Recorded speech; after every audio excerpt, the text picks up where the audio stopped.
setia, selamat datang di podcast Suara Masa, di mana sejarah bukan bikin ngantuk, tapi bikin semangat. Yoi, bareng aku Syifa dan aku April. Hari ini kita bakal ngobrolin dua sosok perempuan hebat yang perjuangannya bukan cuma ditulis di buku sejarah, tetapi juga di hati banyak orang, yaitu Raden Ajeng Kartini dan Dewi Sartika. Dan tentu aja kita nggak sendirian loh, sudah hadir dua narasumber kece yang siap kita ajak ngobrol santai tapi berbobot. Tapi sebelum ngobrol bareng narasumber keren yang sudah hadir, kita dengerin dulu yuk narasi singkat tentang siapa mereka, R.A. Kartini dan Dewi Sartika. Ya, baik. Kartini lahir di Jepara tahun 1879. Anak bangsawan, pintar, dan suka membaca.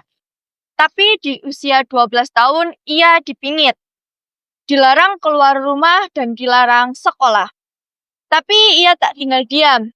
Ia menulis surat tentang mimpinya, tentang ketidakadilannya, tentang dunia tempat perempuan bisa bebas belajar. Surat-surat itu dibukukan dan jadi inspirasi nasional, yaitu Habis Gelap Terbitlah Terang. Lalu ada Dewi Sartika, lahir di Bandung tahun 1884. Ia tumbuh di keluarga yang percaya perempuan harus sekolah. Tahun 1904, saat usianya baru 20, ia mendirikan sekolah istri, sekolah perempuan pertama di Indonesia. Ia ajarkan baca tulis, keterampilan rumah tangga, dan keberanian berpikir. Sekolah itu berkembang pesat dan warisannya masih ada sampai sekarang. Nah, sekarang waktunya ngobrol santai bareng tamu-tamu kece. Ada Kak Jenita, pegiat literasi perempuan, dan Kak Syafa, peneliti budaya dan gender. Kenalan dulu yuk. Silahkan Kak Jenita dan Kak Syafa. Halo semuanya, aku Jenita, dosen sejarah yang sering nulis tentang penggerak perempuan dan juga pengait literasi perempuan.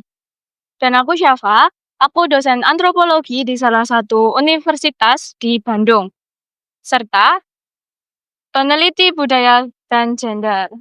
Wah, senang banget gak sih kedatangan narasumber yang super keren. Oke, kita mulai dari Kartini ya. Kak Jenita, banyak yang tahu Kartini itu pahlawan emansipasi. Tapi sebenarnya apa sih di perjuangannya? Kartini itu luar biasa visionernya. Sejak muda, beliau sudah gelisah akan nasib perempuan Jawa yang tidak bisa bersekolah tinggi. Lewat surat-suratnya, beliau mengungkapkan hak perempuan untuk belajar, berpikir, dan menentukan pilihan hidupnya. Ya, benar banget. Beliau juga menyuarakan itu semua di tengah tekanan budaya yang kuat. Jadi pada masa itu ngirim surat aja itu udah bentuk perlawanan halus. Tapi dari situlah lahir Habis Gelap Terbitlah Terang, sebuah warisan pemikiran yang masih relevan sampai sekarang. Nah, kalau dari Dewi Sartika gimana nih Kak Syafa? Orang Sunda pasti bangga banget ya. Banget. Dewi Sartika itu actionnya konkret. Tahun 1904, beliau mendirikan Saloka Istri atau Sekolah Khusus Perempuan di Bandung. Beliau mengajarin gimana sih caranya baca tulis sampai keterampilan hidup kayak menjahit dan mengatur rumah tangga. Jadi bukan cuma soal teori aja nih, tapi juga soal praktik kemandirian. Dan yang penting, beliau mendobrak anggapan bahwa perempuan hanya bisa berada di dapur. Dewi Sartika mengajarkan bahwa perempuan juga bisa menjadi pendidik, pemimpin, dan juga penggerak perubah. Wah, jadi merinding ya dengernya. Tapi kalau menurut kalian, nilai apa sih yang paling kuat dari mereka berdua? Kalau Kartini, jelas nilai keberanian dan juga nilai intelektualitas.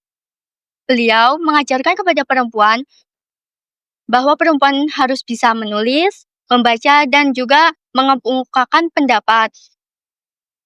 Bahkan beliau juga bisa bersuara keras di dalam ruangan yang kecil. dari Dewi Sartika kita belajar pentingnya aksi nyata. Beliau nggak banyak bicara tapi langsung ngelakuin. Jadi kalau digabungin tuh mereka kayak dream team, satu berpikir, satu bertindak. Wah, cocok banget itu dijadiin slogan. Kartini mikir, Dewi Sartika bertindak. Dua pahlawan perempuan bukan cuman wacana. Sebelum kita tutup nih, ada pesan singkat? Juga buat perempuan masa kini. Terus belajar dan jangan ragu bersuara. Kita butuh suara ide-ide segar dari perempuan. Jangan takut untuk bertindak, karena sekecil apapun langkahmu bisa jadi perubahan besar. Kayak sekolah kecil di Bandung yang akhirnya menginspirasi seluruh negeri. Wah, luar biasa. Terima kasih banyak buat Kak Jenita dan Kak Syafa. Obrolan ini bukan cuma inspiratif, tapi ngegerin. Dan kamu yang lagi dengerin, ingat perjuangan gak harus pakai baju pejuang. Cukup dengan belajar, berkarya, dan percaya diri, itu udah melanjutkan semangat Kartini dan Dewi Sartika. Aku Syifa, dan aku April. Sampai ketemu di episode selanjutnya. Jaga semangat dan terus suarakan perubahan.